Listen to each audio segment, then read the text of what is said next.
Voice of the Sea, learning from experts across the ocean. Welcome to Voice of the Sea.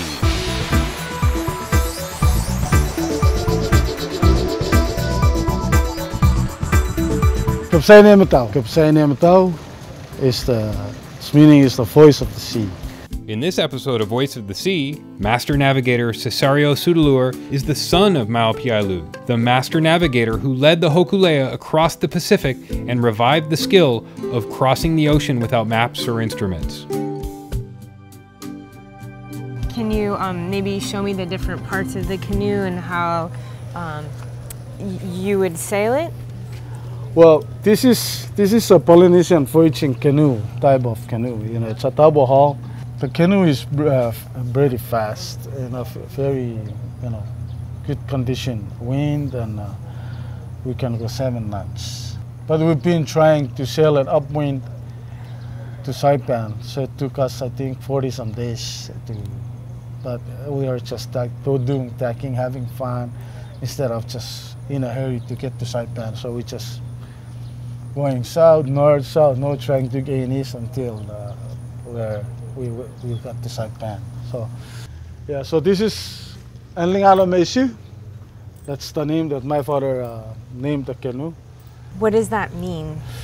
Okay, I know you say, what does that mean? It's to show the purification of the fallen breadfruits. Okay, it's when he went to Hawaii to teach the navigation to the Hawaiians. So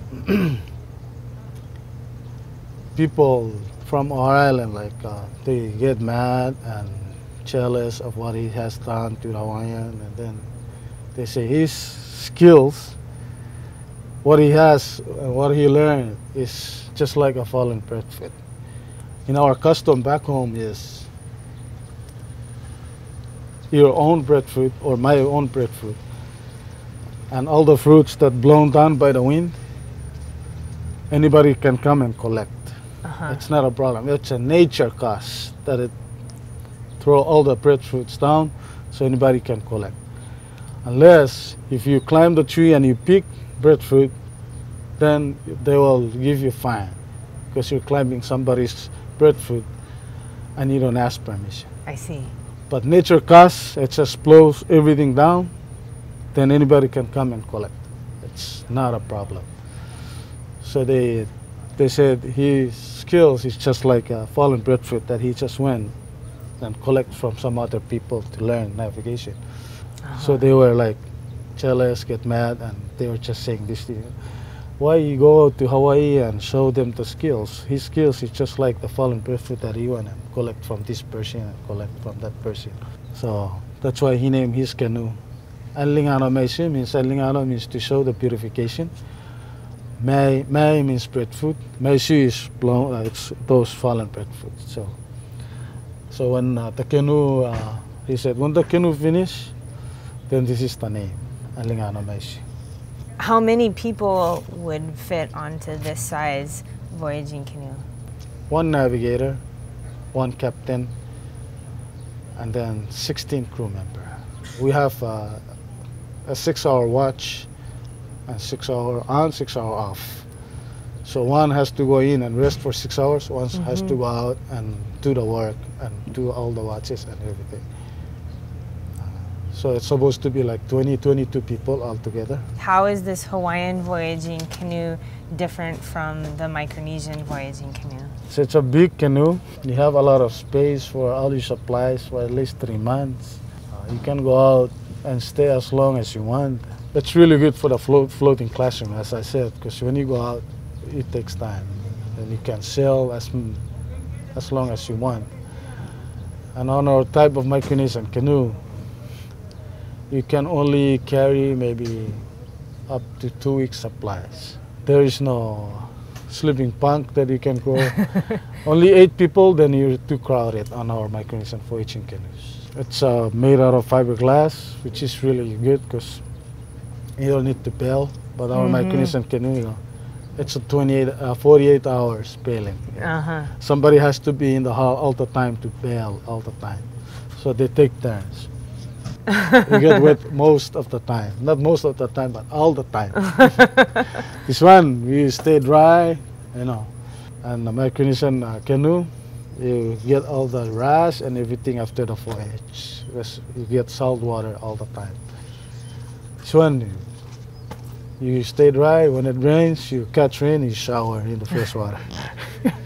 When you're teaching your students, is there something that you look for in them to stand out, to show you like, oh, this person really understands the water, they have it in their blood, they're going to master the navigation? Yeah, you can, you know, by just talking to students, I can already tell who's scared and who's not. You know, by, you know, those people, they are scared. They're gonna ask more questions about the ocean. How do you get out there? Is the water too rough, or of course sometimes the water gets too rough. Sometimes it's really calm. So I always tell them, you know, it's not like on land you see, oh, it's raining, I hide under the roof so I don't get wet. But you're out there, expect what you expect to happen in the water. Raining or sunny, it's always your expectation. You're gonna be hot, you're gonna be cold. You're not just gonna sit around and do nothing, but you have to do some work if it's really rough. Yeah. So that's why swimming is the most important thing to learn. So when you go, you get the feeling of the sea and everything. When it gets rough, yeah. But I know every trip that we had, there's always people that you can tell that they're scared. You know, but you have to do something. You have to entertain, do something that will make them forget things, forget about the scare. That's why my father always told me, doesn't matter if you die in the water, you'll die anyway. Yeah. So you stay on land, you're still going to be die. You go out in the water, you're still going to be die if you're going to die. So That's true. So it's always, that's what I always put in my mind. So I'm not scared. If I die, I die anyway. I'll die and buried underground if I'm on the island. The University of Hawaii Sea Grant College Program, helping coastal communities of Hawaii and the Pacific through research, education, and outreach. Serving the community, from elementary to graduate students. Hawaii Sea Grant.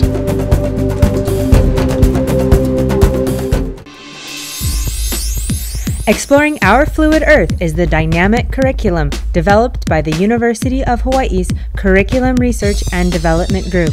The award-winning Fluid Earth and Living Ocean textbooks are now interactive and online.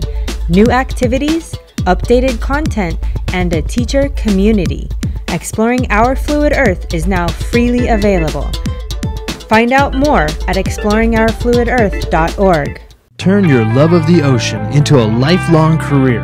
Join NOAA, the National Oceanic and Atmospheric Administration, as we unlock the secrets in the deep oceans, track rapidly moving storms, model climate trends, protect and preserve our marine resources, and so much more. It's all in a day's work at NOAA.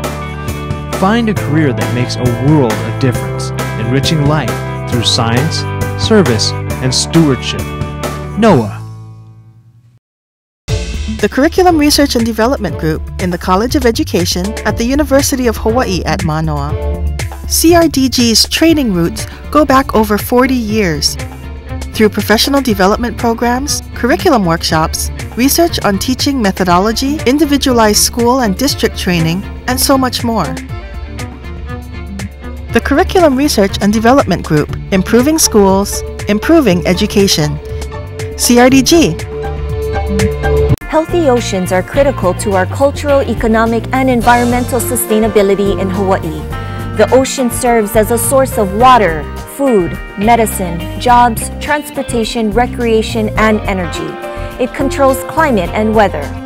Kosi Island Earth aims to share this ocean awareness by partnering with local scientists and educators to engage communities and schools in active science learning for an ocean-literate population. COSI Island Earth is working to establish new avenues for connecting research scientists with educators and communities. COSI Island Earth is enhancing the science and ocean literacy of our island residents and visitors. COSI Island Earth is connecting scientific research, traditional knowledge, and ocean policy. COSI Island Earth, bringing together university, government, research, and community partners to improve science education and ocean stewardship in Hawaii.